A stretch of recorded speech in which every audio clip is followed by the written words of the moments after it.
Paz e força, meus irmãos. Paz e força, meus irmãos. Melhorou. Muito bom nós estarmos juntos nesse domingo, mais uma vez, para buscarmos ao Senhor. Nós estamos começando uma nova série de mensagens. Nós vamos refletir juntos sobre a carta que Paulo escreveu para Tito. Por isso que essa série se chama, então, Para Tito e para nós. Nós queremos olhar para esta carta e dela tirar conselhos para uma vida melhor. Nós podemos extrair muitas verdades dessas cartas, nós podemos tirar ensinamentos, mas nós queremos olhar de modo muito especial para essa carta e tirar conselhos para a nossa vida, podermos viver melhor. Alguém já disse que Tito é a pessoa mais enigmática que nós temos aí do Novo Testamento. Nós, ao mesmo tempo que temos informação sobre ele, conhecemos pouco sobre ele. Ao mesmo tempo que ele tem um papel muito importante no Novo Testamento, nós conhecemos pouco sobre quem é Tito. Nós vamos olhar um pouco, então, para a vida de Tito e aprender, então, das palavras que ele ouve de Paulo. Eu quero convidar você, então, a abrir comigo na carta que ele escreve, então, carta de Paulo para Tito. Ela faz parte do grupo de cartas que Paulo escreveu, que são chamadas cartas pastorais. Paulo escreve as cartas que são cartas para as igrejas. Nós temos as cartas, dentre as cartas que ele escreveu para as igrejas, temos as cartas da prisão também, que são cartas de onde ele escreveu. Mas nós também entendemos o tipo de carta que ele escreveu, para quem ele escreveu, não apenas de onde ele escreveu. Então, quando nós olhamos assim, nós temos cartas para as igrejas e temos as cartas pastorais, carta que ele escreve para pessoas. Nós temos as duas cartas que ele escreveu para Timóteo, nós temos esta carta que ele escreve para Tito e temos a carta que é escrita para Filemão. Se fôssemos colocar numa ordem, o correto seria 1 Timóteo, Tito, 2 Timóteo e Filemão, pensando numa ordem cronológica. Esse que é, então, companheiro de Paulo não aparece no livro de Atos. Nós não temos informações sobre Tito no livro de Atos. Ele não aparece. Embora a gente saiba que ele foi companheiro de Paulo de pelo menos 2 viagens missionárias de Paulo. Há entre os estudiosos aqui uma grande dúvida que nós vamos tirar lá no céu, né? É uma daquelas perguntas que a gente quando chegar lá no céu, essa eu vou perguntar. Uma delas é se Paulo fez ou não a 4ª viagem missionária. O que é considerada a 4ª viagem missionária? Nós temos descrito no livro de Atos 3 viagens missionárias. Ele tem a sua prisão, ele então vai a Roma, né? E depois ele tem um intervalo e em Roma novamente ele sofre a sua morte. Então há a possibilidade de que nesse intervalo ele tenha realizado o desejo dele de fazer missões na região de Roma, Espanha, Portugal, ou seja, inclusive é esse o motivo que ele escreve a carta aos Romanos. Quando você lê o final da carta de Romanos, ele está dizendo, olha, eu quero ir até vocês para que vocês me abençoem também, para que eu possa, né, seguir e fazer esta viagem missionária. Nós não sabemos ao certo se ele realmente chegou ou não a fazer esta viagem missionária. Nós temos escritos da igreja dos séculos seguintes de que ele tenha feito, né? Mas isso então é diferente da autoridade que nós temos do que é registrado na Bíblia. E talvez então Tito também tenha acompanhado ele nesta 4ª viagem missionária. Ele é o grande enviado de Paulo para resolver questões na igreja de Corinto. Por 2 vezes, então, ele representa Paulo, levando uma carta dura de Paulo àquela igreja, né? E ele também vai a Corinto para orientar sobre a coleta financeira para abençoar os irmãos de Jerusalém, da Judéia, que estão passando necessidade. Então, e nós temos a viagem que ele faz com Paulo para Jerusalém. Gálatas, Paulo vai dizer isso, né? Que ele subiu para Jerusalém com Tito, né? E diferente de Timóteo, Timóteo se converte, Paulo então pede que ele se faça a circuncisão, para que ele seja reconhecido e aceito. Tito, ele já faz um processo diferente. ele convence e fala com seus irmãos. Tito, que é um gentio, ou seja, alguém que não era judeu, ou seja, que não vinha da religião judaica, não é um judeu que se converteu. Tito, então, não é obrigado a fazer a circuncisão para ser considerado cristão. Então, há uma mudança aqui, e Paulo vai explicar isso, então, na sua carta, falando em Gálatas disso, que Tito, então, não precisou fazer a circuncisão para ser reconhecido, ou seja, isso marca o apostolado de Paulo entre os gentios. E há, então, um momento da viagem missionária deles, que eles vão para Creta, na ilha que existe até hoje, a ilha de Creta, onde, lá na Grécia, e aí você tem o início de um trabalho missionário.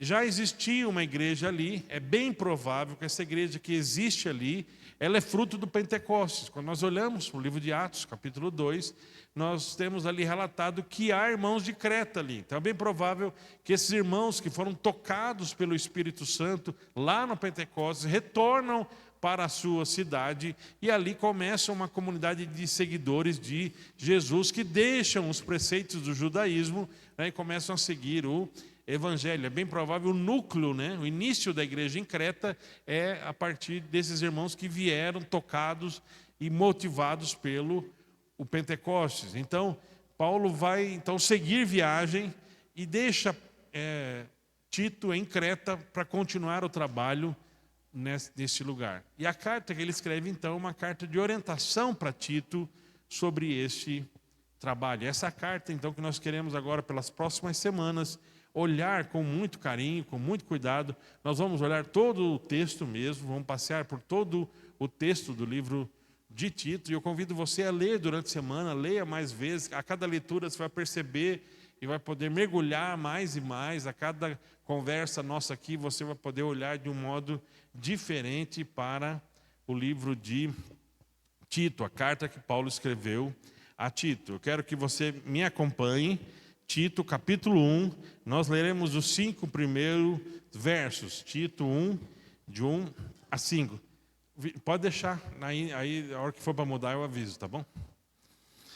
Eu, Paulo, escravo de Deus, talvez na sua versão está aí servo, de Deus, e apóstolo de Jesus Cristo, escrevo esta carta. Era comum, então, você tinha nas cartas a identidade aqui, essa saudação, na abertura, essa identificação.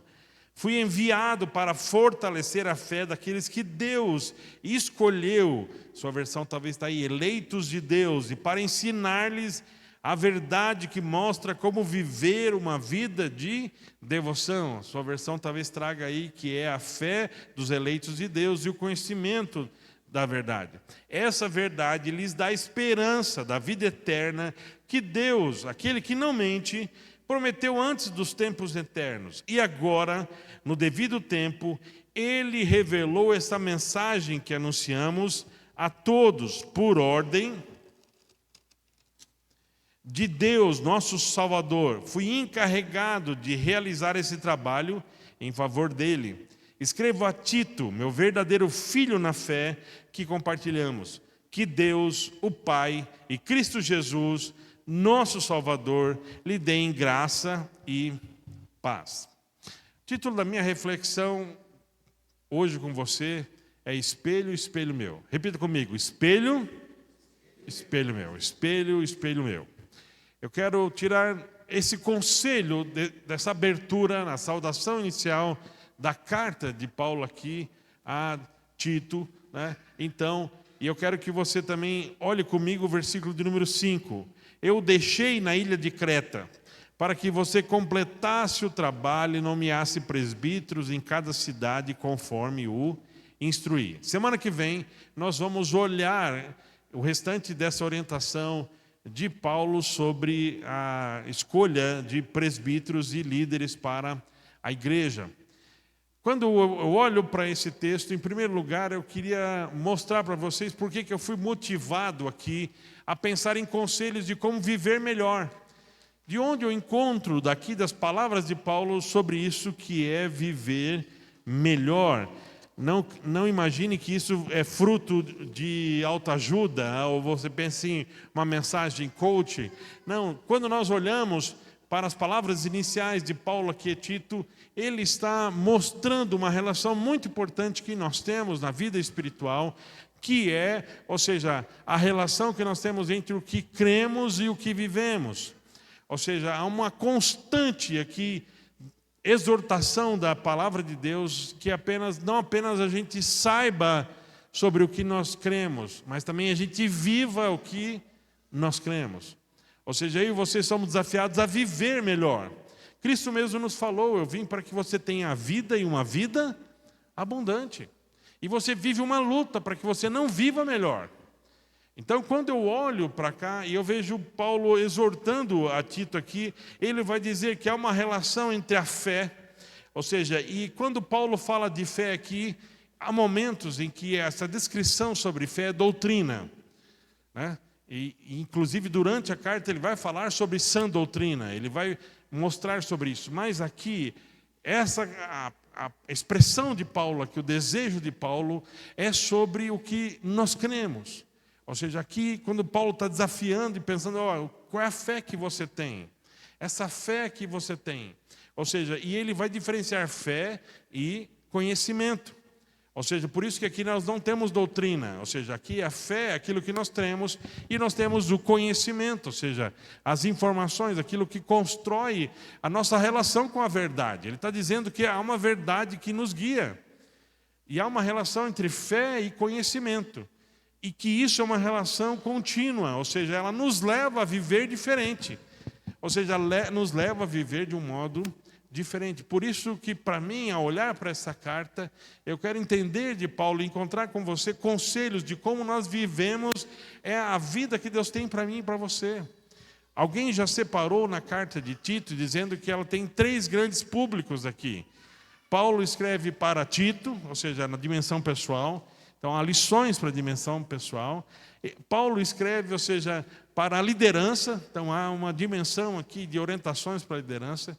E há uma dimensão comunitária. Há palavras aqui para a igreja. Mas nós podemos viver melhor. E eu penso nisso. Nós podemos viver melhor enquanto cristãos, na nossa dimensão pessoal. Nós podemos viver melhor enquanto líderes, e aqui não só na igreja, mas as responsabilidades que a gente tem em outras áreas da nossa vida, e nós podemos viver melhor como igreja. Eu quero lembrar com você uma ilustração que eu aprendi com o pastor Armando Bispo, um grande pastor, um grande servo de Deus no nosso país, e ele nos lembra sobre essa vida que nós temos hoje, essa experiência que nós temos hoje, que faz parte da saudação que Paulo termina. E eu quero olhar para o último verso, final do verso 4 ali, que ele vai saudar a Tito, né? Ele vai falar sobre graça e paz, que é um pouco diferente do que ele já usou. Em outras cartas ele usou graça, misericórdia e paz. E ele também vai usar a expressão sobre Cristo Jesus, aqui ele vai falar Jesus, o Cristo. Quando nós mergulhamos, se nós pudéssemos aqui estudar a carta de Tito, nós vamos ver que, embora ela seja enxuta, concisa, ela é muito profunda teologicamente. E as mudanças que Paulo faz no seu modo de falar, por exemplo, ele vai falar se relacionando a Deus como Salvador. Em outras cartas, ele vai falar sobre Jesus, o Salvador. Paulo não faz isso ocasionalmente. Ele não faz isso por acaso, ele tem uma intenção ao construir isso na carta que ele está dizendo, ao se referir a Deus como Salvador. Nós não vamos mergulhar nisso aqui, mas essa carta é uma beleza. Ele fala assim que talvez essa introdução de todas as cartas que Paulo escreveu é uma das introduções mais teológicas, mais profundas teológicas, embora é uma das mais curtas que Paulo tenha escrito. Ele vai falar em graça e paz. Vocês já acostumaram, né? Eu costumo saudar com paz e força, né? A saudação, nosso cumprimento, define também de que igreja você é. Alguns aqui que têm mais jornada vão saber, né? Se você cumprimenta paz de Deus, você é de tal igreja. Se você cumprimenta paz do Senhor, você é de outra igreja. Se você cumprimenta boa noite, você é presbiteriano, né? Então, assim, se você só dá um oi, presbiteriano independente, né? Então, assim, a gente vai reconhecendo de que igreja você é pelo tipo de cumprimento que você faz. E quando eu vi isso, Paulo falando sobre graça, Eu lembrei dessa ilustração do pastor Armando Bispo. Ele conta de um pai que tem o seu filho adolescente assassinado de modo muito brutal, né, por um outro adolescente. Uma morte que não precisaria acontecer. Ou seja, esse adolescente assalta o seu filho e acaba assassinando o seu filho. Ele mostra que há 3 possíveis desfechos nessa história aqui. O primeiro deles seria que pessoas se aproximam dele e falam assim: olha, se você quiser, nós podemos dar uma lição nesse adolescente aí. Meio que olho por olho, dente por dente, né? Fala, nós podemos ir lá, ou seja, pegar esse adolescente, permite uma expressão aqui, nós damos um couro nele, né? Tipo assim, ou então, inclusive, nós podemos apagar esse adolescente para você.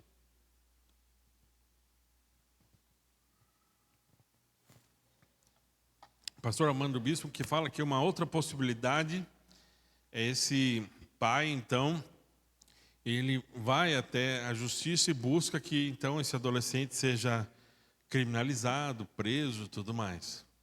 Mas ele aponta para um outro final possível, de que esse pai, ele vai até a casa de apreensão, onde esse adolescente está, lembrando que adolescentes não são aprisionados, né? Então, e ele fala para ele assim: olha, eu te perdoo, e não apenas isso.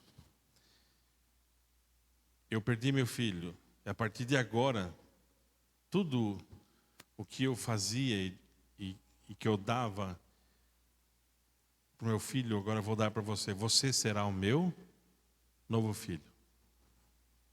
Eu não apenas te perdoo, mas a partir desse momento, você será o meu filho. Tomará o lugar do meu filho. Graça. Nós poderíamos mergulhar aqui nessa expressão que Paulo fala sobre paz, né? E é interessante que Paulo, quando ao juntar essas duas expressões, graça e paz, ele está juntando uma expressão de origem grega, ou seja, que tem a ver com o mundo gentil, que era comum aos gentios, e ele usa uma expressão judaica, né, que é a paz, shalom. Shalom, Adonai, shalom. Ou seja, e essa paz que não é só uma mera experiência interior, é uma prosperidade, ou seja, é uma vida integral, uma bênção completa para a sua vida.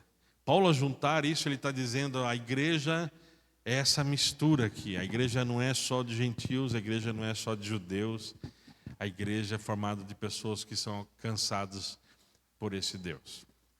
Espelho, espelho meu. Eu quero olhar para esse texto, eu encontro aqui 3 personagens aqui. Eu quero olhar para eles um pouco mais perto com você. Pode seguir para mim? O primeiro, então, é Paulo. E Paulo se identifica como servo, como escravo. Essa expressão servo, escravo, doulos aqui, Paulo ele remonta a uma expressão muito importante dos grandes líderes do judaísmo. É bem provável que está havendo um problema na igreja de autoridade aqui, e Paulo, ao se definir, eu sou o servo de Deus, ele está confrontando esses outros mestres que estão ensinando na igreja e destruindo a igreja. E ele vai lembrar aqui, porque se nós formos para o Antigo Testamento, essa é a mesma descrição que nós temos sobre Moisés. Se nós lermos Josué 1:2, o texto vai dizer que meu servo Moisés é morto. Ou seja, e se nós formos para Josué 24, vai falar sobre o próprio Josué, meu servo Josué. Se nós formos para o livro de Salmo, ao se referir a Abraão, Salmo 105, 42, vai dizer, meu servo Abraão. Se nós formos para 2 Samuel 7:5, nós temos Davi sendo chamado, né, de servo, meu servo Davi. E eu quero convidar você, em especial, a abrir comigo agora no livro do profeta Jeremias, livro do profeta Jeremias, capítulo 7, versículo 25. Essa expressão de ser escravo, ou seja, você ser propriedade, você pertencer, né? Então, a alguém, Paulo está dizendo, eu sou servo de Deus, eu sou escravo, eu sou esse doulos, né? Eu não me pertenço mais, eu pertenço a Ele. Livro do profeta Jeremias, capítulo 7, porque além dessa referência aos grandes líderes, Há uma outra categoria de homens usados por Deus que foram denominados assim. Jeremias capítulo 7, versículo 25, nós temos: desde o dia em que os seus antepassados saíram do Egito até agora, continuo a enviar meus servos, os profetas. Então, quando Paulo está usando essa expressão, está dizendo assim como Deus usou Moisés, Davi, usou Abraão, usou os grandes patriarcas, os grandes líderes, assim como ele levantou os profetas, eu também sou servo, sou doulos, sou então usado, pertenço a Deus. No Novo Testamento também Tiago vai usar essa expressão, Tiago 1:1, ao abrir a sua carta, a sua saudação, Tiago também vai usar essa expressão, ser servo de Deus. Quando estou refletindo com você aqui sobre encontrar nesse texto conselhos para uma vida melhor, então eu olho para esse primeiro personagem e ele se descreve, Paulo se descreve como servo. Mas ele não se descreve apenas como servo. Pode seguir, Vini? Ele também se descreve como apóstolo. Diferente de outros textos do Novo Testamento em que ele fala que o apostolado dele, que ele é aqui como apóstolo, ele usa essa expressão aqui, e é única no Novo Testamento, de Jesus Cristo. No livro, outras expressões, ele vai falar do seu apostolado, mas aqui ele usa essa expressão, apóstolo de Jesus Cristo, enviado, eu fui enviado por ele. Quando nós pensamos nisso, e hoje nós temos, dentro do meio evangélico, o uso sobre isso, importante lembrar que ao longo da história da igreja, o conceito de apostolado, eu lembro que eu trabalhei em Londrina por 6 anos, e lá tem um grande servo de Deus que passou por lá, o pastor Jonas Dias Martins, então assim, que é chamado o apóstolo dos pés vermelhos, a referência então à região, à terra, que é a terra vermelha lá no norte do Paraná. Então ele é chamado o apóstolo dos pés vermelhos, ou seja, apóstolo também é esse que abre um trabalho, ele rompe uma fronteira. Deus levanta apóstolos hoje, levanta. Talvez não no sentido como muitos se autodenominam apóstolos, e não na mesma autoridade do apostolado que nós temos no Novo Testamento. Deixar claro isso, ou seja, esses apóstolos, ou seja, nós temos esse ofício apostolar de ser enviado, no conceito de você desbravar, iniciar. Há um livro que eu li na adolescência, que era O Apóstolo dos Pés Sangrentos, sobre Sundar Singh, que foi o grande missionário, então, no Tibete, então, assim, o apóstolo dos pés sangrentos. Ele está dizendo, seu apóstolo, foi enviado por Jesus. Agora, eu encontro um outro personagem aqui. Pode seguir? Nós temos Tito. Tito, ele vai ser descrito aqui como filho. Filho de quem? Ele é filho de Paulo. Filho biológico? Não. Aqui ele está dizendo que ele é meu verdadeiro filho na fé. Então, o Tito é fruto do trabalho evangelístico do Paulo. Ele se converte através do Paulo. Ele é meu verdadeiro filho na fé comum. Ou seja, ele pertence à igreja, mas ele tem uma relação especial com o apóstolo Paulo, que ele é fruto do trabalho do apóstolo Paulo. Ele é descrito como filho. Eu não sei se hoje você pode dizer isso, você pode dizer de quem você é filho, Ou seja, eu na igreja eu sou filho do fulano. Você foi através dele, através dela.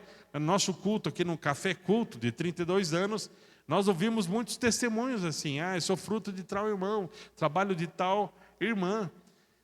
O Tito aqui é descrito para mim e para você, ou seja, que ele é filho, verdadeiro filho. Se nós temos no servo essa identificação sobre pessoas, nós temos também no Antigo Testamento e no Novo Testamento uma importante referência a ser filho. Isso que você tem, então, na relação que você tem, de onde você vem, porque você tem, então, a descrição de quem é a sua descendência, a sua origem aqui, e você tem no próprio Jesus essa descrição. Ele é filho de Davi, Ele é o filho do homem, usando uma referência aos profetas. Vamos seguir? mas não apenas descrito como filho, ele é comissionado. Quando a gente olha para o versículo 5, é por isso que eu te deixei em Creta. O Tito, ele é comissionado. O Tito, ele tem, então, uma missão a cumprir. Ele tem aí uma tarefa a ser cumprida. O Tito é um comissionado.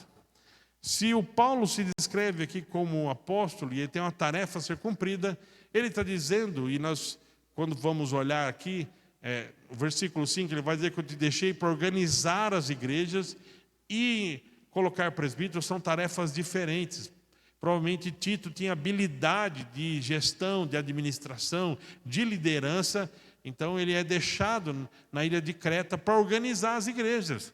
Porque a igreja não é só culto, gente. A igreja precisa de organização. Então, Deus usa, né, pessoas no nosso meio com esses dons. E Paulo está dizendo, ó, te deixei aí para que você organize as igrejas. A igreja é essa relação muito viva entre organismo e organização. Essa semana eu conversava com um pastor aqui de Marília, a gente conversava sobre isso. Há um livro sobre discipulado, chama, né, a treliça e a videira, né? Então, você tem esse organismo vivo, né, que é a videira. Eu fui com o Lorival, né? Dorival, né? Isso.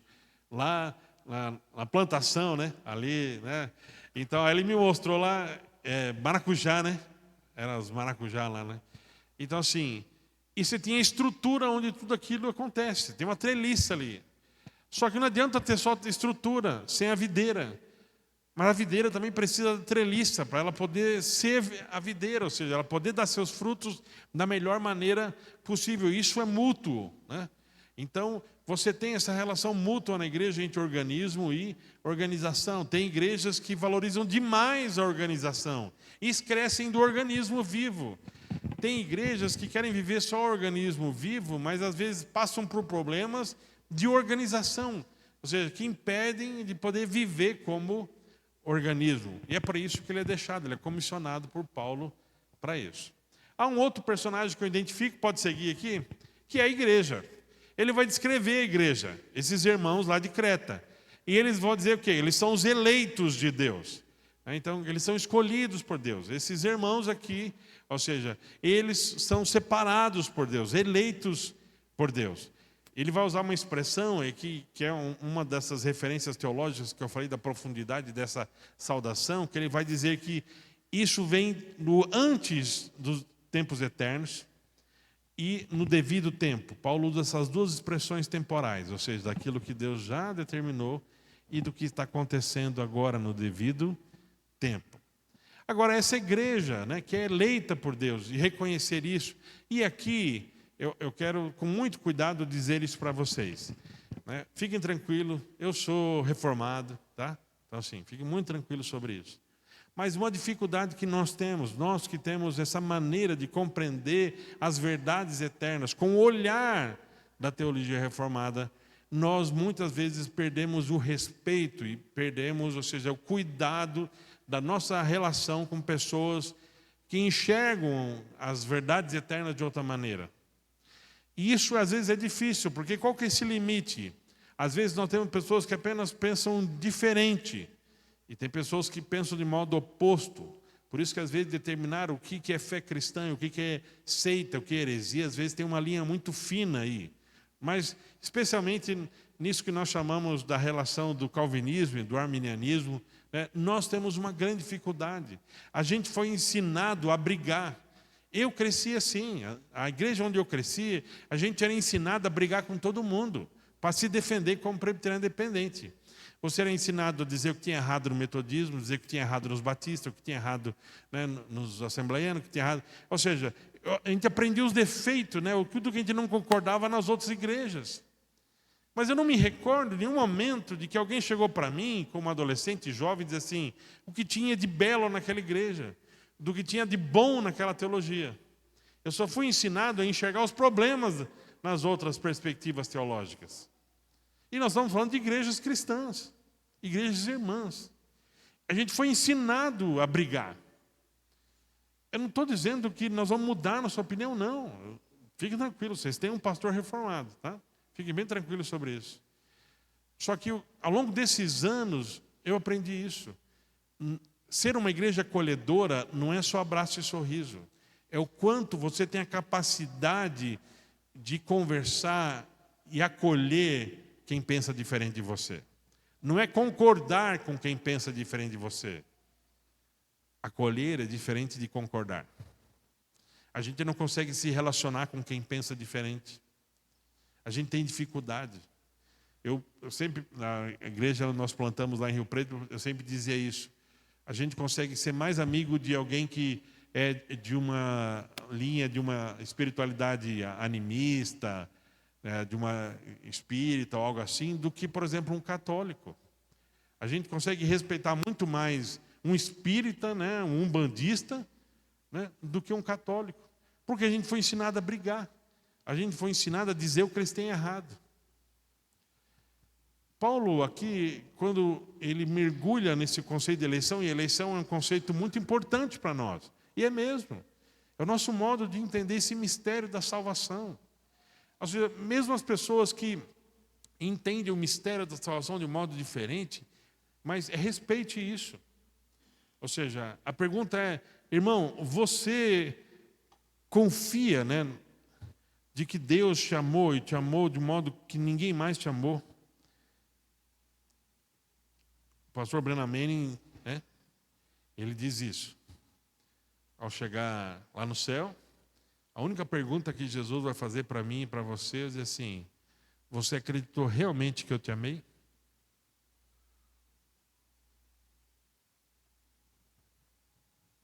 Não vai perguntar, você era calvinista ou arminiano? Eu fecho esse parênteses para entender isso. E nós vamos estudar, nós temos nosso centro de estudo, nós aprofundamos isso, nossa maneira, e nós temos séculos de maneira de aprofundar nessa beleza aqui. E esse é um dos textos que falam dessa beleza, do Deus que nos escolheu. Agora, não é a única característica que Paulo fala sobre a igreja. Pode seguir, Vini? Ele também vai dizer que eles são piedosos, porque ele vai dizer assim, que esse conhecimento leva à piedade.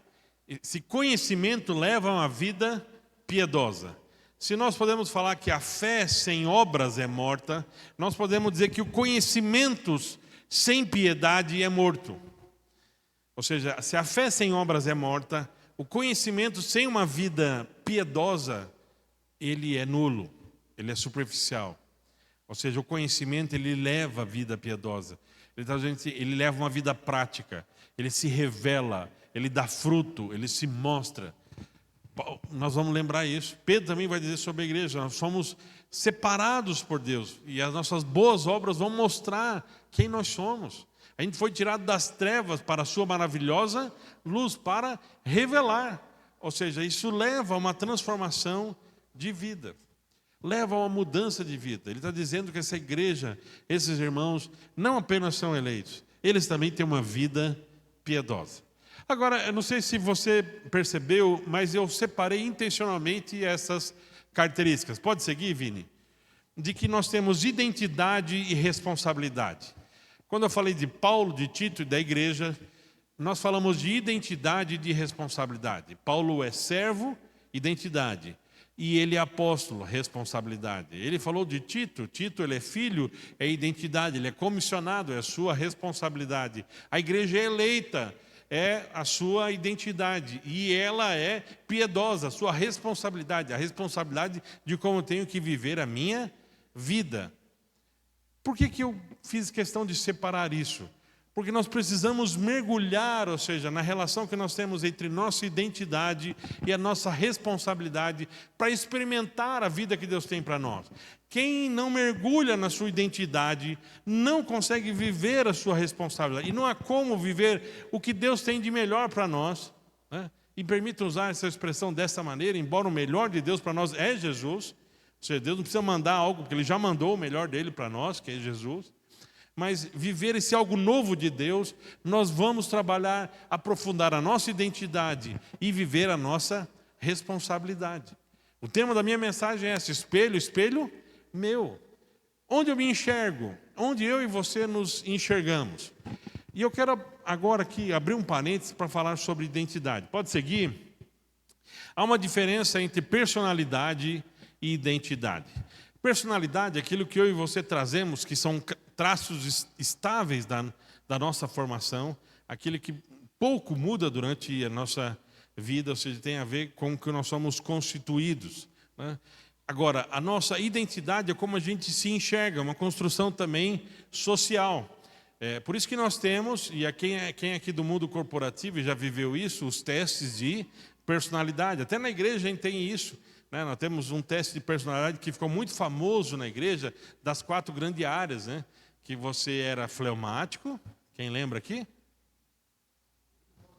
Colérico, sanguíneo e melancólico. Isso é um teste de personalidade. São 4 grandes áreas, vem da psicologia, né? Isso ficou muito comum na igreja.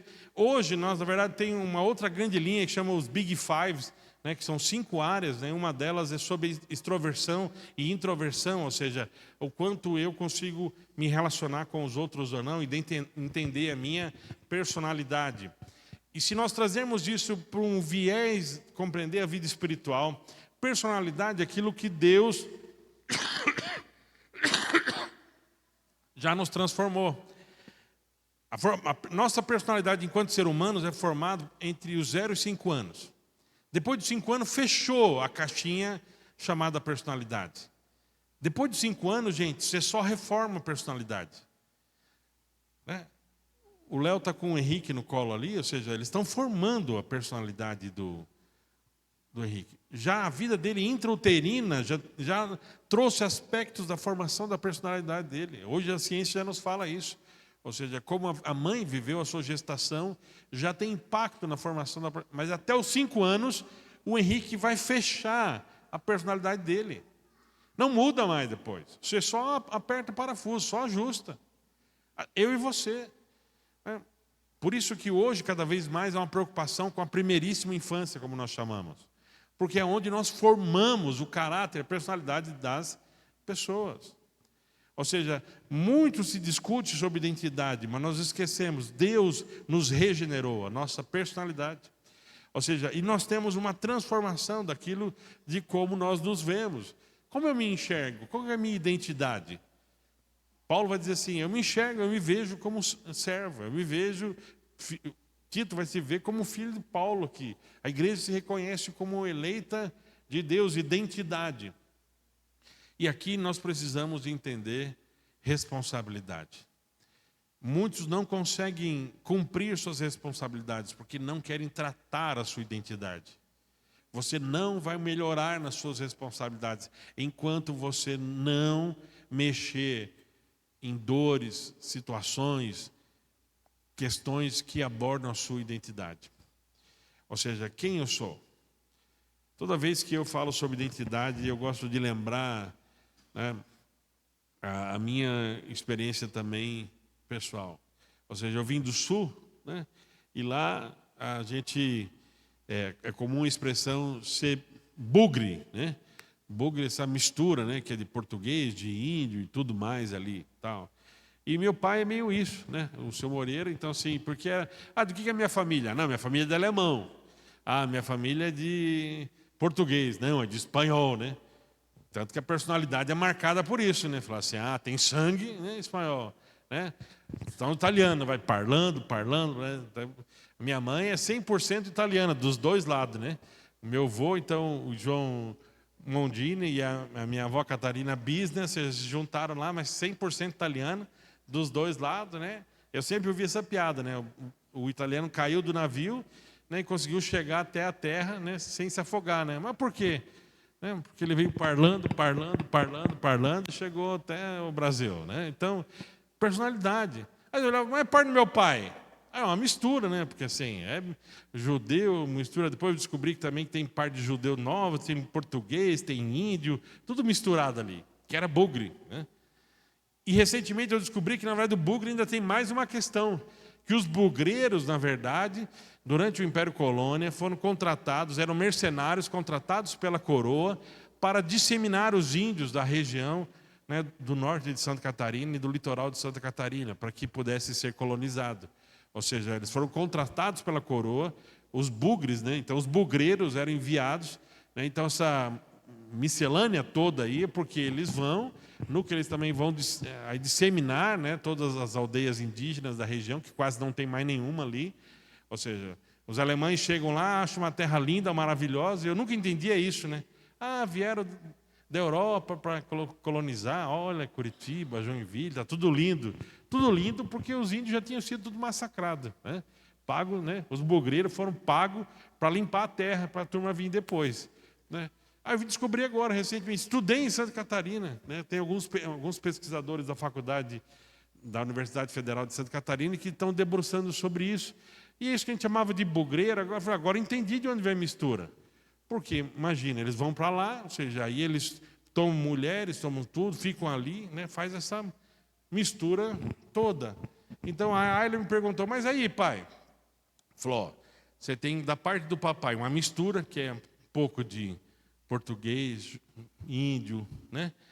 E italiano, por causa da vovó. E da parte da mamãe, que a Acla é 100% alemão. Então você é uma mistura de português, de índio, italiano e alemão, né? E ela gravou isso, falando, quem que eu sou? Falou, eu tenho um pouco de índio, de português, né? Ou seja, de italiano e alemão. Eu não sei como é que é a sua mistura e a sua, né? Quem você é, né? Ou seja, quem que nós somos? E essa jornada de entender a nossa identidade muda o modo como nós entendemos nossas responsabilidades. Pode seguir? Existe hoje uma compreensão sobre a vida cristã, de que a personalidade nossa como cristãos é construída, e esse gráfico a gente não vai estudar, mas nós temos a fé em Cristo, o afeto por Cristo, a obediência a Cristo e o conhecimento de Cristo. Nenhum de nós, o cristão perfeito, ele seria a união dessas 4 áreas, de alguém que tem fé em Cristo, tem afeto, sentimento por Cristo, é obediente 100% a Cristo e tem conhecimento total de Cristo. Isso seria o cristão perfeito. O que acontece em muitos de nós é que nós vamos ter tendências aqui. Tem pessoas que têm um sentimento, um amor muito grande por Cristo e obediência. Ou seja, isso vai marcar a parte da sua personalidade cristã. Tem pessoas que têm grande conhecimento e fé de Cristo, né? Aí você não entende por que aquela pessoa assim, parece assim que ela não consegue obedecer. São áreas da nossa vida, afetam a nossa responsabilidade. Como que nós lidamos com a nossa responsabilidade? Entender isso. Pode seguir? Quem nós somos? Nós somos um povo. Paulo vai dizer que há uma característica de nós como povo, e daqui eu tiro a lição para a gente viver melhor. Pode seguir? Ele fala que nós somos povo da esperança, de que essa transformação que a fé e o conhecimento faz da nossa vida é porque ele é mensageiro a esperança que há em Cristo Jesus. O quanto que a minha identidade aponta para a minha esperança. O quanto que a minha responsabilidade reflete a minha vida de esperança. Ou seja, o quanto que realmente eu mostro com a minha vida que eu faço parte desse povo da esperança. Paulo pudesse nos aconselhar, como você quer viver melhor? Fala assim, reorganize a sua vida a partir da esperança que você tem em Cristo Jesus. Lembre que a sua identidade está em Cristo. Lembre que a sua vida aponta para Cristo, que as suas responsabilidades devem apontar para a esperança que você tem em Cristo. Reorganize a sua vida como alguém que faz parte do povo da esperança. Reorganize a sua identidade, a maneira como você vê. Você é alguém que pertence, que veste a camisa do povo da esperança. Ou seja, nós não olhamos apenas para este momento, não olhamos apenas para o passado, nós erguemos os nossos olhos e nós olhamos o dia de Cristo Jesus. Por isso que ele vai dizer aqui que o Deus que não mente, o Deus que prometeu, porque ele está olhando para frente, ele olha adiante e ele tem esperança do Deus que é o Deus que vai cumprir a sua promessa. Porque se nós não temos esperança, vã a nossa fé. Se nós não temos esperança, a gente desanima. Se nós não temos esperança, a gente não consegue cumprir as nossas responsabilidades, porque o nosso coração se desmonta. A gente não consegue mais confiar na nossa identidade, a gente fica em dúvida de quem nós somos. É a esperança da cruz que resolve a nossa identidade. É a experiência da cruz que resolve as nossas responsabilidades. Espelho, espelho meu, Qual que é o nosso espelho? O nosso espelho é a cruz de Cristo. Aonde eu me vejo na cruz. Aonde eu preciso olhar para que eu possa entender a minha identidade? Na cruz. Para onde eu preciso olhar para avaliar as minhas responsabilidades? Não é para o irmão. O irmão não é o meu espelho para eu avaliar a minha responsabilidade.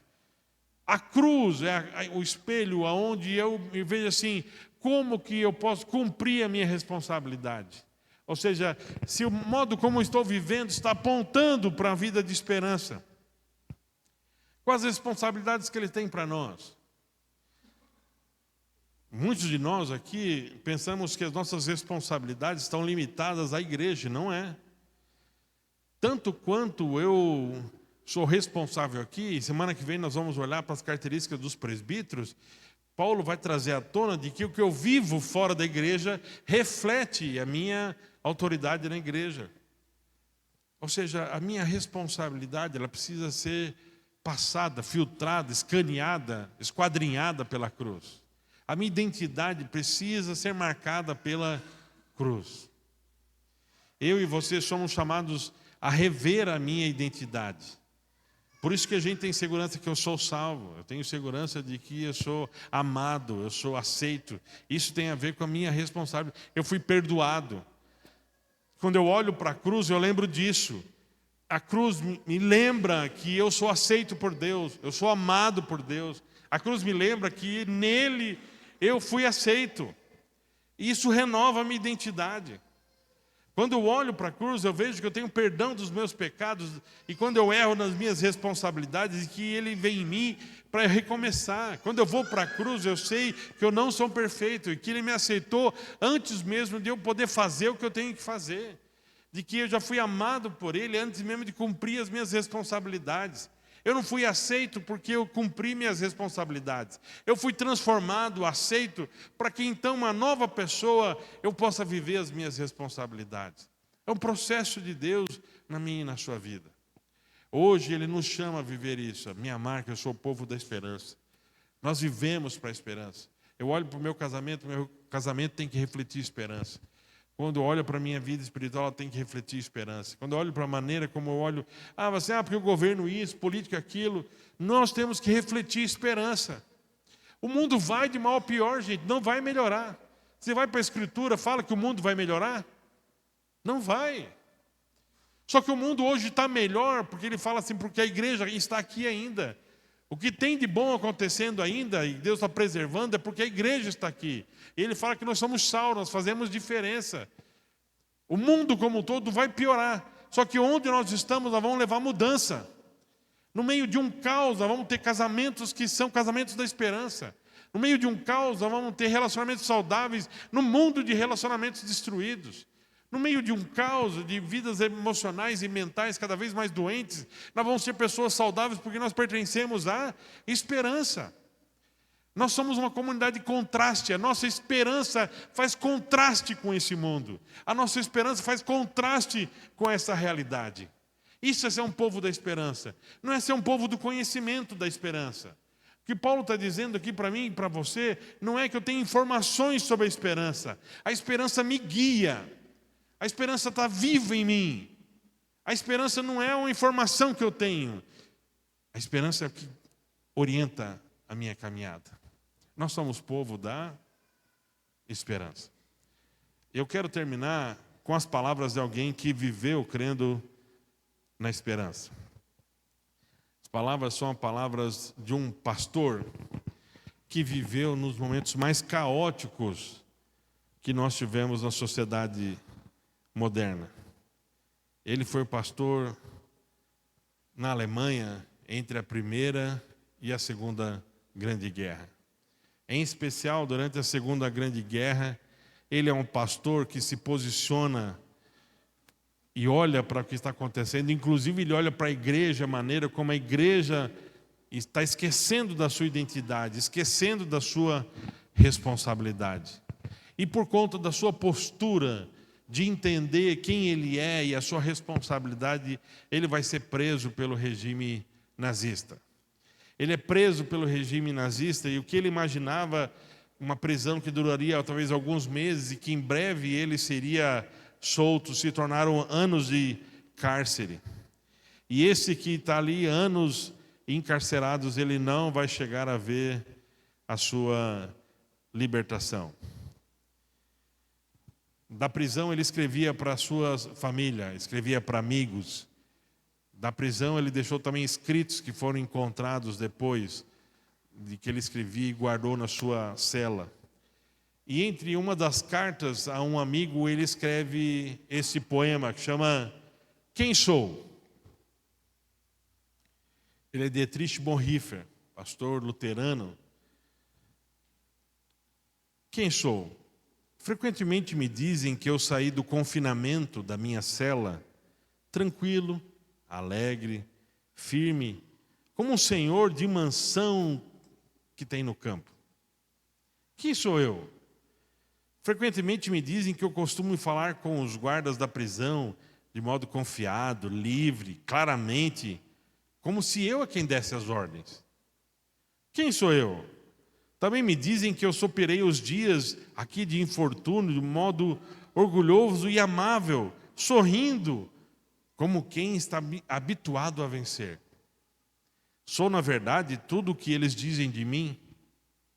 Ou sou somente o que eu sei de mim mesmo?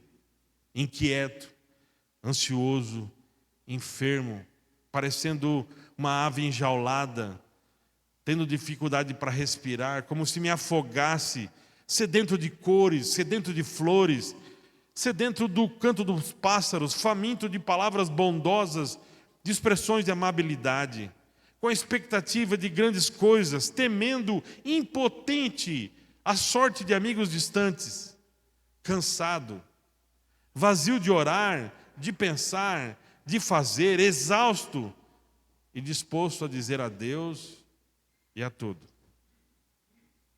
Quem sou eu? Esse ou aquele? Um agora e outro depois? Ou sou ambos de uma vez? Hipócrita perante os demais e diante de mim um enfermo acabado? Ou há dentro de mim algo como um exército derrotado que está fugindo desordenado de uma vitória que já foi alcançada? Quem sou eu? Tira um sarro de mim essas perguntas solitárias. Mas seja o que for, tu sabes, ó Deus, que eu sou teu. Seja o que for, tu sabes, ó Deus, que eu sou teu. Deus nos chama a revermos a nossa identidade. Reveja a sua identidade na cruz. Reveja a sua identidade na palavra de Deus. Reveja a sua identidade na esperança. Reveja as suas responsabilidades a partir da cruz. Reveja a sua responsabilidade a partir da identidade da nova pessoa que você é e que as coisas velhas ficaram para trás e tudo se fez novo. Reveja a sua responsabilidade a partir da esperança do Deus que não desistiu de mim e de você, que prometeu que iria completar a obra dele até o dia de Cristo Jesus. Vamos orar? Senhor, tu conheces o nosso coração. O Senhor conhece as nossas perguntas solitárias. O Senhor conhece as nossas reclamações. O Senhor conhece os espelhos que nós temos usado. Nos perdoa, Deus, porque nós temos usado o nosso passado como espelho para nós.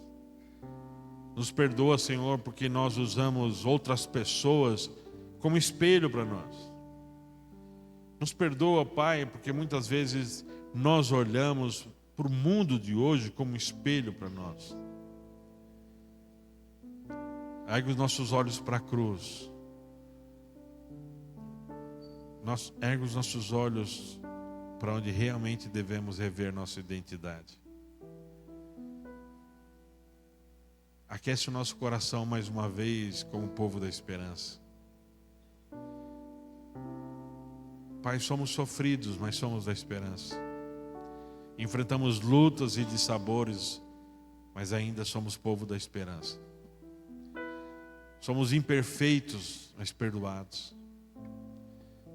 Ó Deus, o Senhor conhece como nós temos cuidado das nossas responsabilidades. Nós muito aprendemos como Paulo exerceu o seu apostolado.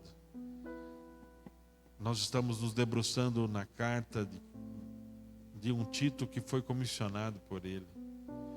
De irmãos e irmãs que cuidaram da igreja e viveram com responsabilidade a sua vida da igreja e nos trouxeram até aqui, não apenas os irmãos do passado, mas os nossos irmãos à nossa porta, que trouxeram a igreja para a nossa região, trouxeram a igreja aqui para a Zona Norte, que plantaram esta igreja. Deus, restaura o nosso coração com a esperança. Que a nossa segunda-feira seja marcada com a voz da esperança. Ó Deus, que as noites escuras sejam marcadas com o calor da esperança.